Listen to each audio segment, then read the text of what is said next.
एक मुसाफिर जाड़े में जा रहा था, उसका लंबा सफर था, पैदल जा रहा था, सो भी जा रहा था, तो उसको कई दिन में पहुंचना था। चला जा बड़ी ठंडी पड़ रही थी। रास्ते में एक पिड़का पिड़की, यानी पिड़का और पिड़की, नर और मादा एक पेड़ पर रहते थे। तो वहां रात हो गई। ये पिड़का पिड़की ऊपर बैठे पेड़ के ऊपर, तो देखा कि नीचे एक ऐसे ठठोर रहा, ऐसे करके ऐसे।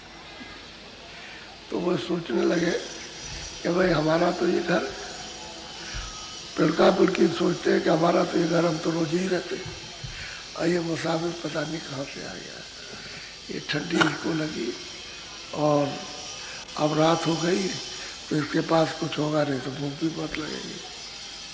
दोनों आपस में विचार कर रहे, तो पिड़की उड़ी और गई गांव में।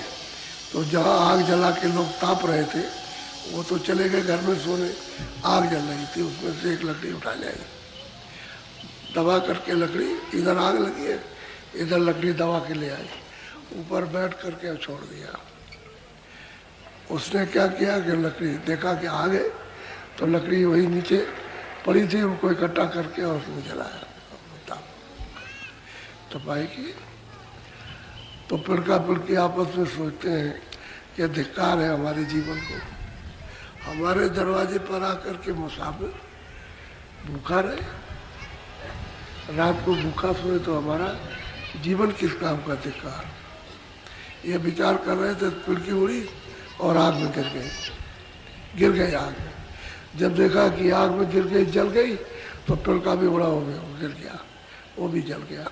मुसाफिर को लगी थी भूख, उसने उसको भून भाज करके खाया, खा लिया, अपनी भूख मिटा ली। सुबह हुआ, अपना मतलब है चल दिया, उसको तो आगे जाना था। तो कहने का ये मतलब है कि अपना आश्रम, यानी कितना दयावान, जिस जगह जिसका घर होता है उसमें इतनी दया होनी चाहिए कि अपने को तकलीफ हो जाए, तन रहे न रहे, पंछी जब इस पल को निभा सकते हैं कि मुसाफिर भूखा न रहे, नहीं हमको पाप लग जाएगा, तो आप तो मनुष्य हो, आप तो मनुष्य हो, आपको तो कुछ ना कुछ सोचना चाहिए। तो हम देखते हैं क्या, जब गांव में जाइए तो उधर वो कर लेता, उधर कर देता है कि कहीं हमारे घर पर रुक न जाए या ठहर न जाए।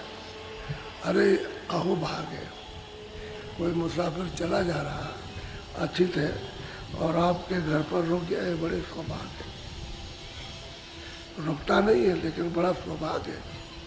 और फिर आपने उस मुसाफिर की सेवा कर दी, कुछ रोटी दे दी, कुछ को जगह दे दिया, कोई पानी की जरूरत नहीं, इससे बड़ा कोई पुण्य नहीं है। ये सबसे बड़ा पुण्य है। इसी पुण्य से उन महापुरुषों की जो प्रभु को पाते हैं, उन महापुरुषों की प्राप्ति हो जाती है इस पुण्य से, क्योंकि ये आत्म पुण्य है। भूखा है, उसकी सेवा आपने की है, सर्वोपरि पुण्य है। और लोग इसको आज के युग में कुछ नहीं जानते। दूसरे का ले लो, पेट में अपना मर जाए, भूखों मर जाए, कुछ हो जाए, तो ऐसा नहीं। गृहस्थ धर्म का लोग पालन करते हैं, तभी हमारा देश धार्मिक। बाहर के लोग हमारे देश में आते हैं तो देखते आकर के भाई दिन भर पता नहीं ये काम करते होंगे, बैठे हैं, दिन भर देखेंगे बैठे हुए, कोई काम नहीं कर रहे, काम और खाना इनको मिल रहा। तब उनको ये पता चलता है कि हमारा देश कितना आस्तिक है और कितना धार्मिक है। फिर हमारे देश में कोई भूखा हो तो उसको खिला देते हैं। माँ नहीं, बाहर नहीं, चाहे कितना भी माँ सिर पीट के मर जाओ, एक प्याला चाय भी देंगे, एक प्याला भी चाय नहीं पिलाएंगे, चिल्लाओ तुमको अच्छी लगती। और लोग कहते हैं कि ये है वो है। अपने अपने देश को देखना चाहिए कि हमारे देश में ऋषियों मुनियों ने, महापुरुषों ने किस तरह का मतलब अड्डा जमा करके और अपने धर्म को, यानी दया को और सेवा को कितना उच्च स्थान रखा कि लोग देख करके अभी आश्चर्य करते हैं। अभी होता है, ऐसा नहीं है। इसलिए हर किसी से शिक्षा लेना है, पशु से, पंछी से, कीड़ों से भी शिक्षा मिली है।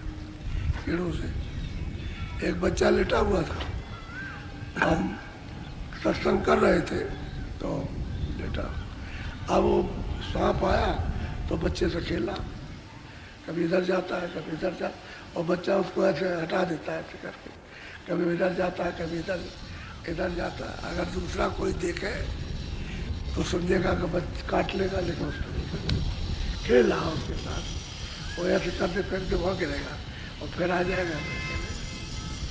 वो ये जानता है कि अमर को मुझको मारता नहीं है, मुझको मार नहीं रहा, और जब जान ले कि मुझे मारे फौरन न जान लेगा ये मारेगा, उसको मारेगा। इसलिए पशु पंछी यानी मतलब यह है कि अच्छा और बुरा वो समझते हैं, और मनुष्य जो है गुणों की जो खान है वो तो भूल गया, वो भूल गया उसको। तो सबसे शिक्षा लेनी चाहिए और सबको अच्छी तरह से परख करके और उसका यानी बोध करना चाहिए। और छोड़ दोगे तो आपको सबक क्या मिलेगा, क्या सबक मिलेगा कि नहीं मिलेगा। इसलिए ये रास्ता संतमत का दयावान है, इसमें दया ही दया और इसमें नहीं। बाकी मालिक का विश्वास, कर्म यानी कर्म का मतलब अपनी बच्चों की सेवा, आए गए की सेवा, ये कर्म हो गया अपना, ये सेवा करो। और मतलब ये कि सबके साथ दया भाव रखो। अब वो महात्मा मिल जाए तो फिर अपनी जीवात्मा की कमाई, ताकि आपको अपना घर, अपना देश, अपना सुख सागर वो मिल जाए, पहुँच जाओ और निश्चिंत हो जाओ, क्योंकि वहाँ तो कोई चिंता है नहीं, न लड़के की, न बच्चे की, न इसकी, न उसकी, न जमीन की, न खेती की, न काम की, न पेट की, न पानी की, न कपड़ों की। वहाँ तो कोई जरूरत, वहाँ तो यही नहीं, ये कोई चीज़ वहाँ नहीं, और सुख सागर है, वहाँ कोई चीज़ को अंश रूप में भी नहीं है। इसलिए वहाँ तो मतलब सुख का सागर, आनंद ही आनंद होता है। वो अपना घर मिल जाए, सदा निश्चिंत निर्भय अस्थायी रहो, और पराये देश में आकर के पता नहीं कौन सा कानून बन जाए, कहे चलो हमारे ये